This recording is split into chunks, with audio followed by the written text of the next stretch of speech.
सीताराम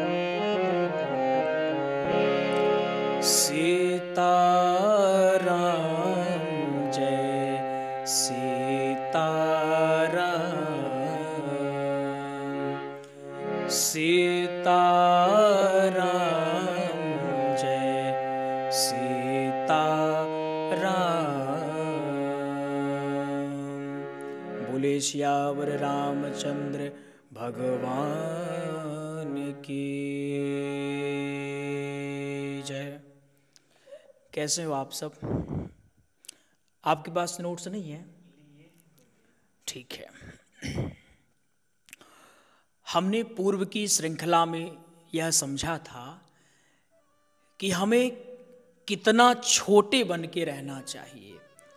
छोटे बछड़े पै पिए, बड़े होत भुस खाए। जितना संभव हो उतना छोटे बन के रहिए, और छोटे बनने में ही लाभ है। आपको एक दृष्टांत देता हूं। समुद्र मंथन होना सुनिश्चित हो गया। सारे देवता और दैत्य इकट्ठे हुए। देवताओं ने बासुकी नाग के मुंह को पकड़ लिया। दैत्यों ने सोचा, भाई इनने ऐसा क्या किया है कि मुंह पकड़ेंगे, ये श्रेष्ठ बनेंगे। सारे लोग भागे भागे गए भगवान विष्णु के पास। भगवान विष्णु से शिकायत करने लगे, बताइए क्या ज्ञान में हम इनसे कम हैं क्या बल में हम इनसे कम हैं क्या? भगवान नारायण ने कहा, बिल्कुल कम नहीं है। तो फिर एक दैत्य पीछे से बोला, जब हम कम नहीं हैं तो फिर आप हमको पीछे काहे लगाए हैं? हम भी लगेंगे, यहां मुंह की ओर लगेंगे। भगवान नारायण ने कहा कि थोड़ी श्रेष्ठता तो है देवताओं में, इसीलिए इन लोगों को हमने मुंह की तरफ लगाया है।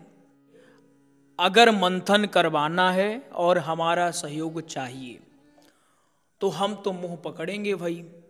अगर मुंह पकड़वाना है तो फिर बताइए। भगवान विष्णु जी तो यही चाहते थे, क्योंकि जब मंथन होगा तो बासुकी नाग जहर उगलेगा और उस जहर का प्रभाव बहुत घातक होगा। असुर बुद्धि के बेचारे पकड़ लिए मुंह को। जैसे ही मंथन प्रारंभ हुआ, बासुकी नाग जहर उगलना प्रारंभ किया। सारे दैत्य काले भुसंडे पड़ गए, जल गए। कुछ तो बैठकर रोने लगे। अगर छोटे ही बने रहते तो समस्या कम होती। इसीलिए जीवन में ज्ञान ग्रहण करना है तो छोटे बन के रहिए। यह राम कथा हमें यही सिखाती है। अब हम लोग मूल कथा में प्रवेश कर रहे हैं। श्री राम कथा का यह प्रथम दिवसीय सत्र है और नोट्स के आधार पर यह आपका पेज संख्या 29 है। एक बड़ा सुंदर सा दृष्टांत है। जो जितना बड़ा होता है वो अपने आप को उतना ही छोटा प्रस्तुत करता है।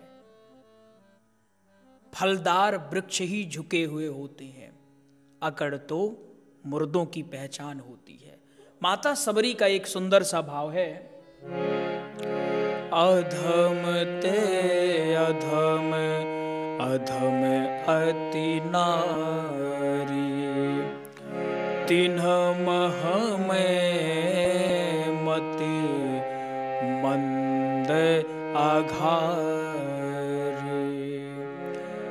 यह माता सबरी का भाव है। माता सबरी अपने आप को अधम कह रही हैं, और जो अधम होते हैं ना, उनमें भी जो सबसे निम्न श्रेणी का है उससे अपनी तुलना कर रही हैं। विचार करिए, माता सबरी जैसा प्रेम किसी को प्राप्त हुआ होगा, चाहे वह गुरुदेव का प्रेम हो, चाहे वह राघवेंद्र सरकार का प्रेम हो, परंतु माता सबरी अपने आप को अधम कह रही हैं।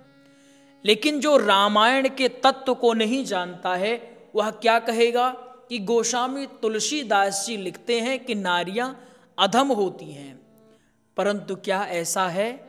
ऐसा नहीं है। वास्तविकता यह है कि यह माता सबरी स्वयं के लिए कह रही हैं कि हे प्रभु, आप मुझे मिल गए हैं, इससे बढ़कर के और क्या होगा। मैं तो अधम हूं, मेरी बुद्धि भी कमजोर है। यह है एक सच्चे भक्त का लक्षण। अच्छा, प्रसंग क्या चल रहा है इस बात को ध्यान में रखिएगा। भगवान भोलेनाथ कुंभज ऋषि के यहां पधारे हैं और छोटे बन के पधारे हैं, बड़े बन के नहीं, छोटे बन के। परंतु सती जी जगत जननी बन के पधारी हैं। इसीलिए आप जब आगे प्रसंग में प्रवेश करेंगे तो आपको पता चलेगा कि जो छोटे बन के गए थे उन्हें राम जी की कथा सुहावनी लगी, प्रिय लगी, परंतु जो बड़े बन के गए थे उन्हें राम कथा में कोई रस ही प्राप्त नहीं हुआ। सूरदास जी का एक पद है, मोसम कौन कुटिल खल कामी। यह सूरदास जी अपने लिए कह रहे हैं, परंतु कोई उल्टा दृष्टांत लगाने वाला हो, कम पढ़ा लिखा हो, वो क्या कहेगा कि कालांतर में एक सूरदास जी थे, वो कामी थे, वो कुटिल थे, दुर्जन स्वभाव के थे। लेकिन क्या यह वास्तविकता है? बिल्कुल नहीं। वास्तविकता यह है कि जो जितना बड़ा होता है वह अपने आप को उतना ही छोटा करके प्रस्तुत करता है। जो जितना बड़ा होगा, जो बड़ा है उसी में झुकाव होगा, विनम्रता उसी में होगी। और अगर विनम्र स्वभाव किसी का नहीं है तो समझ लीजिए अभी बड़प्पन की कहीं ना कहीं कमी इस व्यक्ति में है। इसीलिए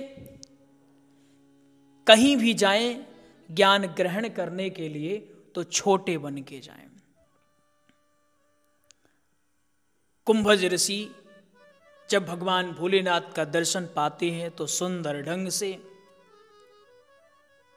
वंदना करते हैं, आसन देते हैं और कहते हैं प्रभु आप यहां विराजमान हो जाएं।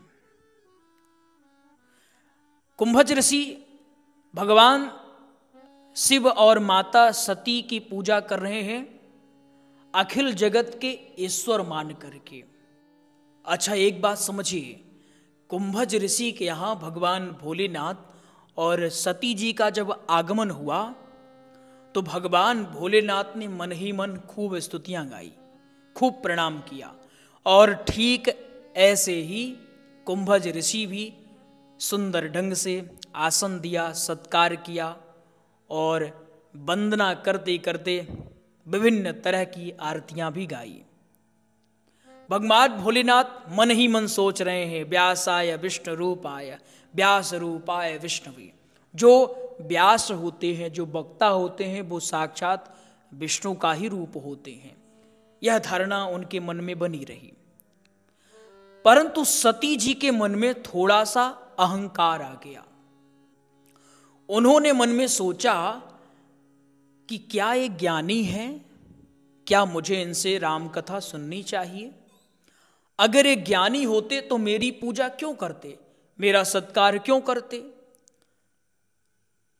समाज में कुछ लोग ऐसे ही होते हैं, जब आप उनसे सहजता से बात करो तो उनको लगता है कि ये मुझसे सहजता से बात कर रहे हैं, इसका मतलब कुछ कमी तो होगी।